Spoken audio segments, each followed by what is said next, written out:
Good morning दोस्तों, मैं हूं जीवन ठाकुर और आज हम लोग पढ़ने जा रहे हैं 7th स्टैंडर्ड हिंदी। और उसमें भी दोस्तों हम लोग पढ़ेंगे चैप्टर नंबर 3 जो कि बहुत ही खूबसूरत स्टोरी है जिसका नाम है दो लघु कथाएं। दोस्तों दो लघु कथाएं मतलब होता है दो छोटी छोटी कहानियां। तो इस चैप्टर में हम लोग दो छोटी छोटी कहानियां पढ़ने वाले हैं।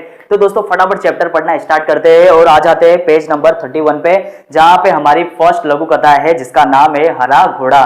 देखते दोस्तों हरा घोड़े में क्या है, देखते हैं। अकबर और बिरबल के किस्से बहुत प्रसिद्ध है। अकबर और बिरबल के किस्से बहुत ही ज्यादा फेमस है, आप लोगों ने बहुत बार इनकी कहानियां सुनी होगी। अकबर एक महान शासक थे, अकबर एक बहुत ही महान राजा होते हैं।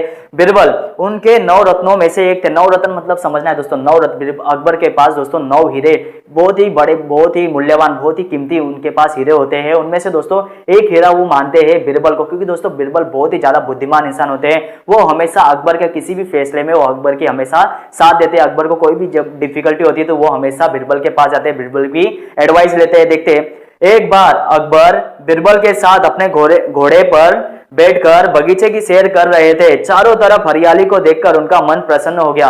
चारों तरफ इतनी हरियाली होती है, उसको देखकर अकबर का मन बहुत ही ज्यादा खुश हो जाता है। अब क्या कहते हैं अकबर, बादशाह अकबर ने सोचा कि यदि मेरे पास हरे रंग का घोड़ा होता तो मैं उस पर बैठकर हरे भरे स्थानों की सैर करता। हरे रंग का घोड़ा होता तो मैं हरे भरे जो ये खेत है उसमें मैं घूमता रहता, बगीचों में घूमता रहता।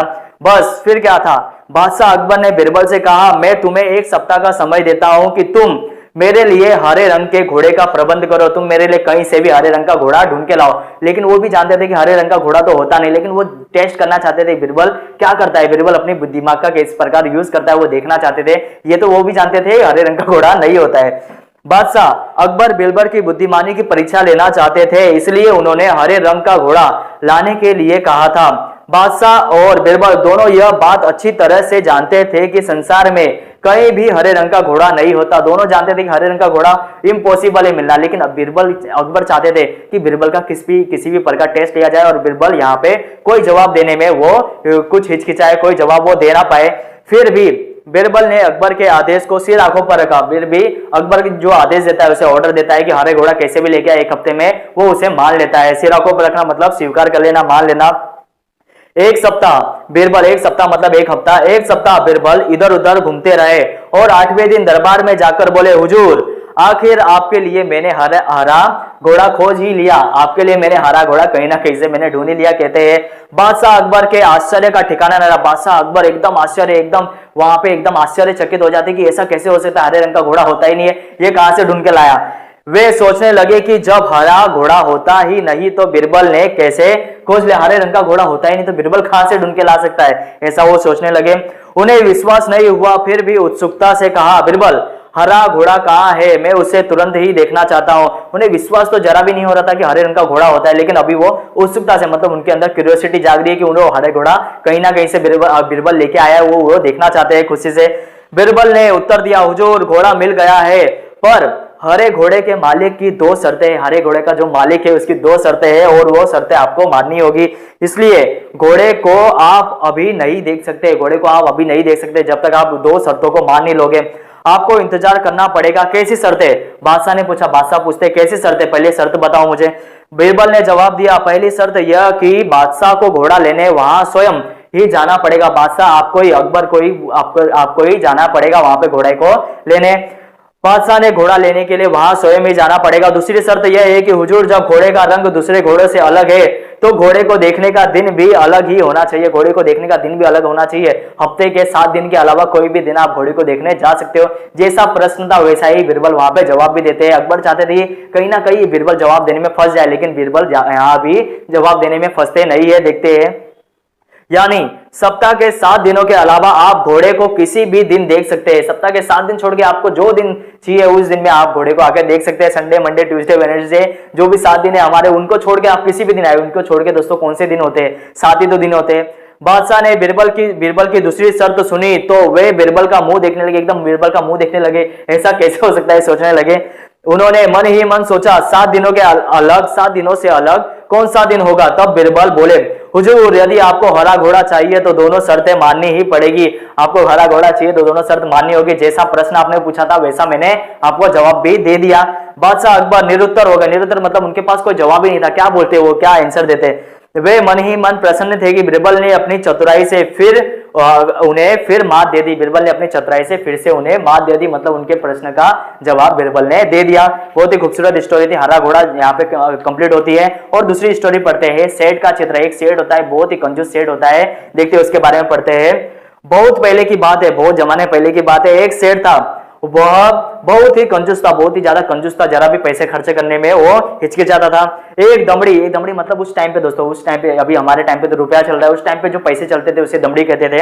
एक दमड़ी भी खर्च करते समय उसके प्राण निकल जाते हैं, मतलब उसको ना के बराबर दोस्तों, कभी 1 रुपया खर्चा करने की वो बात नहीं करता था। वह काम कराने के बाद भी लोगों को पैसे देने में परेशान करता था। काम कराने का दोस्तों, काम निकाल लेगा और पैसे देने को मना करेगा वो। एक बार उसने एक चित्रकार से अपना चित्र बनवाया। जब चित्रकार ने पैसे मांगे तो सेठ ने कह दिया चित्र ठीक नहीं है। चित्रकार से ड्राइंग तो बना लिया, अपनी पेंटिंग बना लिया, फिर बाद में बोलता है चित्र अच्छा नहीं है, मैं इसी के पैसे नहीं दूंगा, चित्र ठीक नहीं है, दोबारा बनाकर लाओ। चित्रकार ने कई बार चित्र बनाए, लेकिन वह कंजूस सेठ हर बार कह देता कि चित्र ठीक नहीं है, हमेशा कह देता कि ड्राइंग तुमने अच्छा नहीं बनाया, वापस से बना के लाओ तभी तुमको पैसे दूंगा। क्रोधित होकर उस चित्रकार ने सेठ से सभी चित्रों के पैसों का तकादा कर लिया, मतलब एकदम गुस्से में आकर एक बार जितनी भी इसने पेंटिंग बनाई है सबका हिसाब उससे मांग लेता है। कहता है सेठ मुझे इसके जितने भी मैंने पेंटिंग बनाई सबके मुझे पैसे चाहिए। तो सेठ क्या कहता है, धूर्त सेठ मतलब दोस्तों ये बुरा सेठ क्या कहता है, धूर्त सेठ बोला कैसे पैसे, जब मेरा चित्र ठीक से बना ही नहीं तो पैसे किस बात के दूं, अगर तुमने ड्राइंग ही अच्छा नहीं बनाया तो मैं पैसे किस बात के दूं तुम्हें, किस लिए तुम्हें पैसे दूं, ऐसा वो कहता है। बेचारा चित्रकार अपने घर लौट आया। परेशानी का कारण पूछने पर उसने अपनी पत्नी को सारी बातें बताई कि कैसे कैसे उसकी ड्राइंग वो बना लेता था, लेकिन वो सेठ पैसा देने को मना करता है। चित्रकार की पत्नी बहुत बुद्धिमान थी, वह बोली आप दरबार में जाकर न्याय के लिए फरियाद कीजिए। न्याय के लिए मतलब अपने लिए न्याय मांगिए, फरियाद मतलब होता है रिक्वेस्ट कीजिए आप। चित्रकार बहुत उदास हो गया, लेकिन चित्रकार बोला उदास हो जाता है क्योंकि दोस्तों सेठ बड़ा आदमी है, बहुत ही पैसे वाला आदमी हो सकता है दरबार वाले भी उसकी बात सुने। देखते चित्रकार बहुत उदास हो गया, वो मुंह लटकाकर बैठ गया, बोला सेठ बड़ा आदमी है, लोग उसी की बात को सच मानेंगे, लोग पैसे वालों की बातों को सच मानते हैं। ये तो दोस्तों आज की बात भी यही है, जिसके पास पैसा है वो कुछ भी करे वो छूट जाता है। बड़ा आदमी है, लोग उसी की बात को सच मानेंगे, भला मुझ जैसे गरीब का साथ कौन देगा। चित्रकार की पत्नी बोली सबके बारे में ऐसा नहीं कह सकते, सब लोग बुरे नहीं होते, कुछ ना कोई तो लोग अच्छे हो सकते हैं। पत्नी बोली सबके बारे में ऐसा नहीं कह सकते, बादशाह अकबर बहुत दयालु, बादशाह अकबर बहुत ही ज्यादा दयालु है, बहुत ही अच्छे इंसान है, ये हमेशा न्याय करते हैं। उनकी सहायता के लिए दरबार में 9 रत्न है। देखते एक लाइन छोड़ दिया हम लोगों ने, वे भले ही पढ़े लिखे नहीं है परंतु बड़े बुद्धिमान है, ज्यादा पढ़े लिखे तो नहीं है लेकिन बहुत ही ज्यादा इंटेलिजेंट है। उनकी सहायता के लिए दरबार में 9 रत्न, उनकी मदद करने के लिए 9 रत्न, 9 इंटेलिजेंट लोग वहां पे है। आप वहां जाइए, आपको न्याय जरूर मिलेगा। दूसरे दिन चित्रकार बादशाह अकबर के दरबार में गया और पूरा किस्सा सुना दिया, पूरा किस्सा जो भी हुआ था, उस सेठ भाई ड्राइंग बना लेता था, पैसे नहीं देता था, उसके बारे में पूरा उन्होंने बताया। बादशाह अकबर ने चित्रों को लेकर सेठ को दरबार में बुलवा लिया, सेठ को बुला लेते पूरा ड्राइंग लेकर। अब देखते हैं, बादशाह ने सभी चित्रों को गौर से देखकर कहा तुम्हारे इन चित्रों में क्या कमी है। कंजूस सेठ से पूछते हैं कि तुम्हारे इन ड्राइंग में क्या कमी है, सब तो बराबर दिख रहा है। हुजूर इसमें से एक भी चित्र हूबहू मेरे चेहरे जैसा नहीं, हूबहू मतलब एकदम बिल्कुल सेम टू सेम चाहिए उसे, चेहरे जैसा नहीं है। सेठ ने कहा। बादशाह मुश्किल में पड़ गए कि न्याय कैसे करे, हूबहू कैसे हो सकती है दोस्तों ड्राइंग, थोड़ा सा 19-20 तो हो ही सकता है। आगे बादशाह मुश्किल में पड़ गए कि न्याय कैसे करे, बड़ी देर तक विचार करते रहे।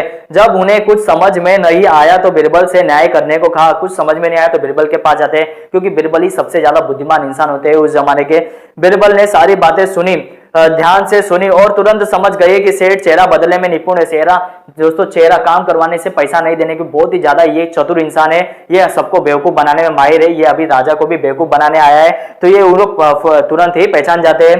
चित्रकार को पैसे न देने पड़े इसलिए वो नाटक कर रहा है, चित्रकार को पैसे देने से बचना चाहता है इसलिए यहाँ आकर ये नाटक कर रहा है। उसको सही रास्ते पर लाना जरूरी है। कला और कलाकार, हमेशा दोस्तों कला और कलाकारों का सम्मान करने से कला संस्कृति मतलब कल्चर की रक्षा, एक तो रक्षा होगी, उन लोगों को बचाया जा सकता है, और संवर्धन मतलब उनको आगे भी बढ़ाया जा सकता है कला को।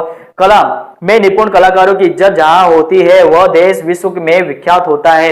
जहां पे दोस्तों ये कलाकारों लोगों की इज्जत होती है वही देश बहुत ही ज्यादा डेवलप करता है। इसलिए बिरबल ने चित्रकार से कहा, बिरबल चित्रकार से क्या कहता है, तुम्हारे चित्रों में सचमुच बहुत कमियां है, तुम्हारे चित्रों में सचमुच बहुत सारी कमियां है। 3 दिन बाद इस सेठ का हूबहू चित्र बनाकर दरबार में ले आना। तुम्हें पैसे मिल जाएंगे और सेठ तुम भी दरबार में आकर चित्रकार को पैसे दे देना। तुम लोग 3 दिन के बाद तू ड्राइंग बना के लेके आना और चित्रकार जो तू कंजूस सेठ है तू आके इसको पैसे दे देना, अपनी ड्राइंग लेके जाना। सेठ घर चला गया। बिरबल ने चित्रकार से कहा 3 दिन बाद तुम दरबार में एक बड़ा सा दर्पण लेकर उपस्थित हो जाना, बड़ा सा दर्पण लेकर उपस्थित हो जाना। 3 दिन बाद चित्रकार, दर्पण मतलब दोस्तों आईना, 3 दिन बाद चित्रकार दरबार में आया और सेठ के सामने दर्पण रखकर बोला, सेठ जी आपका चित्र तैयार है, आपका चित्र तैयार है। अब उसके सामने उसका आईना रख देता है और कहता है आपका चित्र तैयार है, जैसा आप हो वैसे बिल्कुल सेम टू सेम ये दिख रहा है। सेठ अपना प्रतिबिंब देखकर, अपना मतलब रिफ्लेक्शन, अपना जो चेहरा उसमें देखकर, प्रतिबिंब मतलब अपना ही चेहरा, परंतु यह तो दर्पण है, कहता है यह तो दर्पण है, ये आप लोग मुझे ड्राइंग थोड़ी ना दिखा रहे हो, मेरा दर्पण दिखा रहे हो मुझे। बिरबल ने पूछा नहीं, परंतु यह तो दर्पण है, नहीं यह तो असली चित्र है, कहता है यह तो असली चित्र है, आप जैसा करोगे वैसा ही इसमें दिखाई देता है, ये तो आपकी असली ड्राइंग है। बिरबल ने पूछा सेठ जी यह तो तुम्हारा ही रूप है या नहीं, ये तुम्हारा ही रूप है कि नहीं, इतना बता दो बस, है ना। सेठ के बोला जी हाँ। सेठ अपने चालाकी पकड़े जाने पर बहुत लज्जित होता है। इसके बाद सेठ को पता चल जाता है कि ये यहाँ पे उसकी चोरी पकड़ी गई है, वो बहुत ही शर्मिंदा होता है, लज्जित होता है।